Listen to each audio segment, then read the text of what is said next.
নমস্কার। The power of astrology Sumanta G Chowdhury আমার YouTube চ্যানেলে আপনাদের সবাইকে স্বাগত। আমি এখন আলোচনা করব 26শে নভেম্বর শুক্র তুলা রাশি থেকে বৃশ্চিক রাশিতে গমন করেছে, ট্রানজিট হয়েছে বেলা 11টা 27 মিনিটে। এই যে শুক্রের বৃশ্চিক রাশিতে গমন, এই নিয়ে আমি অনেক আলোচনা পর্যালোচনা সোশ্যাল মিডিয়াতে দেখতে পাচ্ছি, কিন্তু প্রত্যেক অ্যাস্ট্রোলজার, আমার কোনো অ্যাস্ট্রোলজারের প্রতি কোনো ইন্টারেস্ট নেই, তাদের প্রেডিকশন সে ব্যাপারেও কোনো কিছু বলার নেই, কিন্তু আমি একটা জিনিস শুধু চাই, অ্যাস্ট্রোলজি এমন একটা সাবজেক্ট, সেই সাবজেক্টটা আমাদের জীবনের নেগেটিভিটিকে ফাইন্ড আউট করে। কেন না, পজিটিভ সাইডটাকে রেকটিফাই করার প্রয়োজন পড়ে না, নেগেটিভ সাইডটাকে রেকটিফাই করার প্রয়োজন পড়ে। সায়েন্টিফিক অ্যাস্ট্রোলজি নয়, সনাতনী বৈদিক অ্যাস্ট্রোলজি বা অ্যাস্ট্রোলজির মধ্যেই কিন্তু একটা কথা বারংবার রিপিটেডলি বলা রয়েছে যে তুমি নেগেটিভ সাইড নিয়ে অবশ্যই বলবে, কিন্তু কখনো কোনো ভাবে যার প্রেডিকশন তুমি করছো তাকে ভয় দেখাবে না। সে আলটিমেট জীবনের কাছে, জীবনের প্রতি, জীবনের জন্য, তার যে জীবনটা সেই জীবনের জন্য ভীত হয়েই তোমার কাছে এসছে, কোনো প্রতিবন্ধকতা এসছে বলেই তো সে একজন অ্যাস্ট্রোলজারের কাছে যায়। সেক্ষেত্রে কোনো মতেই কিন্তু তাকে আবার নতুন করে ভয় দেখাবে না, তার নেগেটিভ সাইডগুলো তুমি বলবে, কিন্তু বলার ধরনটা হবে তোমার পজিটিভ ভাবে, কিন্তু তুমি রিপ্রেজেন্ট করবে। এটা অবশ্যই, এটা তোমার দায়িত্বের মধ্যে পড়ে। এটা কিন্তু অ্যাস্ট্রোলজি সাবজেক্ট যে বইগুলো রয়েছে সেখানে কিন্তু রিপিটেডলি বহুবার ধরে বলা রয়েছে। এখন শুক্র আমাদের সুখের কারকতা, বিলাসিতার কারকতা, নানান কিছু জৈবিক সুখের কারকতা। এবার কি হচ্ছে, শুক্রের এই যে ট্রানজিট হওয়া, সেটা আমি দেখতে পাচ্ছি প্রত্যেক অ্যাস্ট্রোলজার চন্দ্র দ্বারা, যেমন আমি আজকে আলোচনা করব মিথুন রাশি নিয়ে। মিথুন রাশির সাপেক্ষে আমাদের বৃশ্চিক রাশি কত নম্বর ঘরে তার দ্বারা ক্যালকুলেশন করছে। কেন তা হবে? তা তো হওয়ার কথা নয়। তার কারণ চন্দ্র দ্বারা কখনো ক্যালকুলেশন, প্রেডিকশন কোনো মতেই করা হয় না। পূর্বে ওই হাতুড়ে অ্যাস্ট্রোলজার যারা ছিল, একটা হলুদ কাগজে অনেক কিছু লিখে দিত, মানে অ্যাট এ টাইম সারা জীবনের সবকিছু লিখে দিত। তারা ডাক্তারি সাবজেক্টে যেমন ওয়াক ছিল আগে, আমি ঠিক মতন জানি না ওয়াক না কোয়াক একটা উচ্চারণটা, ঠিক সেরকম ধরনেরই কিন্তু সূর্য দ্বারা ক্যালকুলেশন তারা করত, কিন্তু সূর্য দ্বারা কখনো ক্যালকুলেশন ওরকম করে হয় না। এবার আমাকে অনেকে প্রশ্ন করতেই পারে, তাহলে বৈশাখ জ্যৈষ্ঠ আষাঢ় শ্রাবণ সেগুলোর ক্যালকুলেশন কিভাবে হবে? সেইগুলোও কিন্তু লগ্ন দ্বারাই ক্যালকুলেশন হয়। তুমি যাই করো, যেভাবে যে প্রেডিকশনই করো, সেটা মানুষের প্রেডিকশন বা সেটা আমাদের যে আবহাওয়ার প্রেডিকশন, বাংলা ইংরাজি যে কোনো মাসের প্রেডিকশন যখন তুমি করবে, সেটা লগ্ন ভাব দ্বারা হয়, সেটা কখনো চন্দ্র ভাব বা সূর্য ভাব দ্বারা করা হয় না। তুমি ক্যালকুলেশনের সময় করতেই পারো যে সূর্য দ্বারা এটা কোথায় রয়েছে, তার রিফ্লেকশন, কিন্তু একটা প্রেডিকশন কখনো চন্দ্রভাব বা সূর্য ভাব দ্বারা করা হয় না, লগ্ন ভাব দ্বারা করা হয়।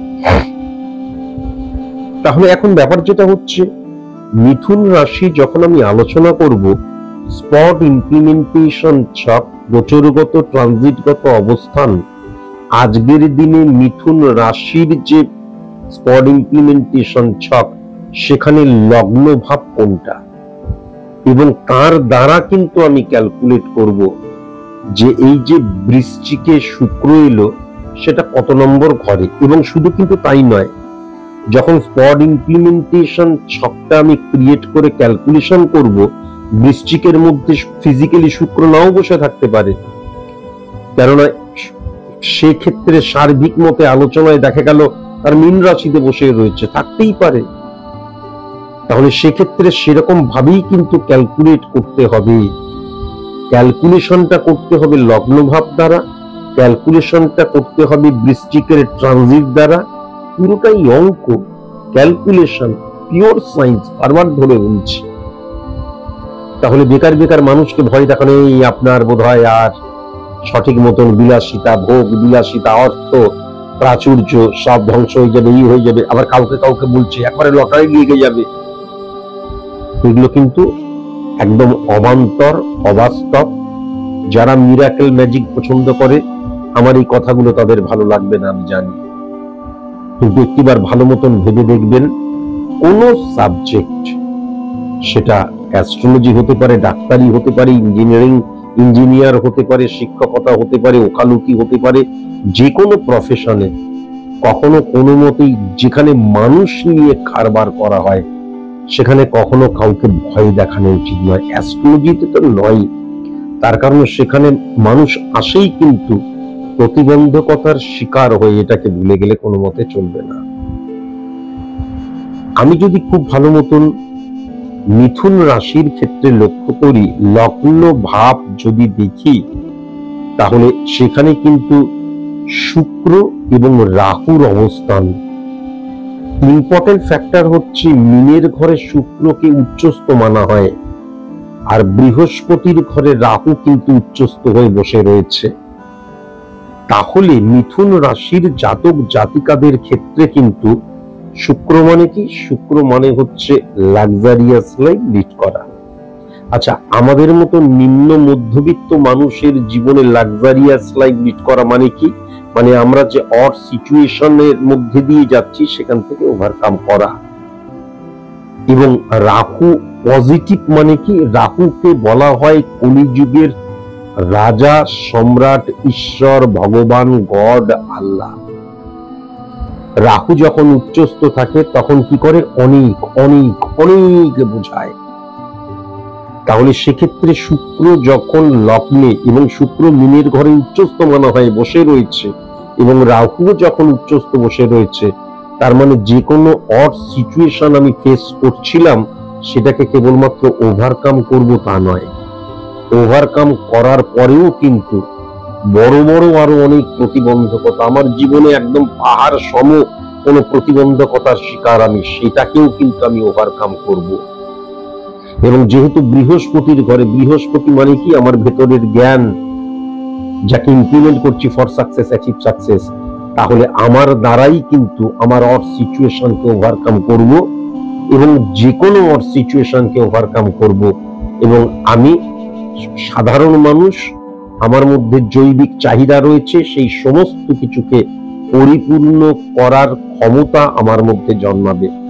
একদিনে, দুদিনে, 10 দিনেই সবকিছু পরিপূর্ণ করে ফেলতে পারবো তা নয়, পরিপূর্ণ করার ক্ষমতাটা আমার মধ্যে আস্তে আস্তে আসবে, বা সেইটাকে পরিপূর্ণ করার ক্ষমতাটা অর্জন আমি আস্তে আস্তে করতে শুরু করব। এটা কিন্তু পরিষ্কার লক্ষ্য করা যাচ্ছে। সেকেন্ড হাউসে কিন্তু মঙ্গলের পরে বৃহস্পতি বসে রয়েছে। তাহলে আমি যেটা লক্ষ্য করতে পারছি যে মানে, এবং মঙ্গল কিন্তু সূর্যের সাথে বসে রয়েছে মঙ্গলের ঘরে, বৃশ্চিকের ঘরে। তাহলে ডেফিনিট ভাবে আমি যেটা লক্ষ্য করতে পারছি, মানে অর্থনৈতিক জায়গাটা শুধুমাত্র ভালো অর্থ আসা তা নয়, বা আমার একটা ভালো বিজনেস হচ্ছে তা নয়, লাভের জায়গাটা লক্ষ্য করা যাচ্ছে। এবং এই যে অর্থকে ব্যবহার করা, সঠিক মতন ব্যবহার করা এবং অর্থের সঠিক মতন মূল্য বোঝা, এটাও কিন্তু মারাত্মকভাবে বৃদ্ধি পাবে। ওয়েস্ট অফ মানির জায়গাটা সেরকম লক্ষ্য করা যাচ্ছে না, সোর্স অফ ইনকামের জায়গাটা চারিদিক থেকে আসবে, এটাও কিন্তু পরিষ্কার লক্ষ্য করা যাচ্ছে। এবং সেকেন্ড হাউস দ্বারা কিন্তু সদর্থক দিককেও বোঝা যায়, মানে আমাদের দৃষ্টিভঙ্গির জায়গাটাকে বোঝা যায়, সেটাও কিন্তু সদর্থক ভাবে ইমপ্লিমেন্ট করবে, এটাও কিন্তু লক্ষ্য করা যাচ্ছে। 3 নাম্বার ঘরটাতে কি বসে রয়েছে? 3 নাম্বার ঘরটাতে চন্দ্র বসে রয়েছে শুক্রের ঘরে, সেই শুক্র উচ্চস্থ হয়ে রয়েছে। তাহলে যেটা লক্ষ্য করা যাচ্ছে যে আমার মানসিকতা, আমার মন বা আমার দৃষ্টিভঙ্গি, এই পুরোটাই কিন্তু আমার যে নেগেটিভ ইনফ্লুয়েন্স বা আমার যে প্রতিবন্ধকতা, সেটাকে ওভারকাম করতে সাহায্য করবে। আমি নঙ্গর্থক মানে বিহেভিয়ার কখনো আমি করব না, আমি অলওয়েজ পজিটিভ থাকবো, এটা পরিষ্কার লক্ষ্য করা যাচ্ছে। এখন ইম্পর্টেন্ট ফ্যাক্টর যেটা হচ্ছে, যদি খুব ভালো মতন সমসপ্তমে কেতুকে লক্ষ্য করা যাচ্ছে, কেতু কোথায় বসে রয়েছে? বুধের ঘরে। সেই বুধ কোথায় বসে রয়েছে? শনির ঘরে। তাহলে ইম্পর্টেন্ট ফ্যাক্টর যেটা হচ্ছে, আমার জীবন সঙ্গী বা সঙ্গিনী বা আমার বিজনেস পার্টনার, এরা অত্যন্ত পাওয়ারফুল হবে এবং এদের দ্বারা আমি প্রভাবিত হব। বিজনেস ক্ষেত্রে এদের দ্বারা আমি অনেক কিছু শিখব, এদের দ্বারা আমার বিজনেস ইনক্রিজ করবে এবং এদের দ্বারা কিন্তু আমার যে কাস্টমার বৃদ্ধির জায়গাটাও লক্ষ্য করা যাচ্ছে।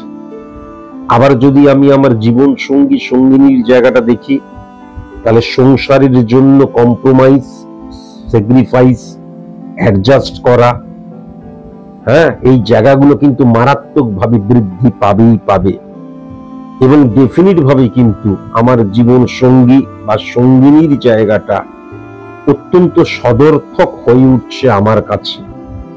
ছোট্ট একটু বলে রাখি, পূর্বেও আমি মিথুন রাশি নিয়ে বলতে গিয়ে বলেছিলাম, সেটাও এখানে লক্ষ্য করা যাচ্ছে, তাই জন্যই বলছি।